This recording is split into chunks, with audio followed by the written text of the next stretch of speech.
Dans le Chicago des années 1930, une silhouette solitaire traverse des rues poussiéreuses, marquées par le poids de l'exclusion et de l'ombre.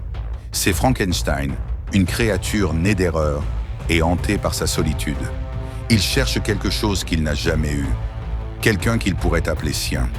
Aux confins d'un laboratoire secret, un scientifique nommé Dr Euphronius s'affaire avec des éclairs et des éclats d'acier.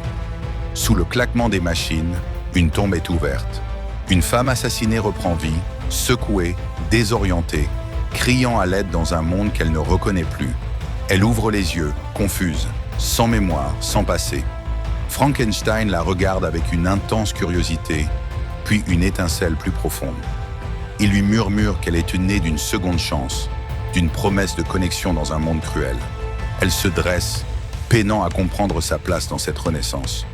La ville devient leur théâtre et les regards se tournent vers eux, car la créature et sa compagne déambulent comme deux âmes en marge terrifiant, magnétique, inarrêtable. Peu à peu, leur lien devient plus fort qu'une simple obsession. Ensemble, ils défèrent la norme, brisent les barrières et défient une société qui les rejette. Aux yeux des autres, ils ne sont plus seulement des monstres, ils deviennent une légende vivante.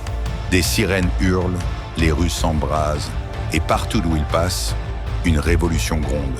Ce n'est plus seulement une histoire d'amour, c'est un cri de liberté, un rugissement de ceux qui refusent d'être oubliés.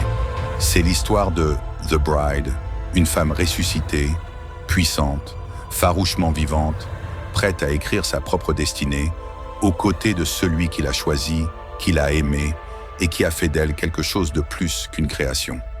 Alors que l'aube se lève sur Chicago, leur course effrénée continue entre amour, chaos, combat et espoir inextinguible. Bienvenue dans un conte où les monstres ne sont pas ce que vous pensez et où la vie elle-même défie la mort.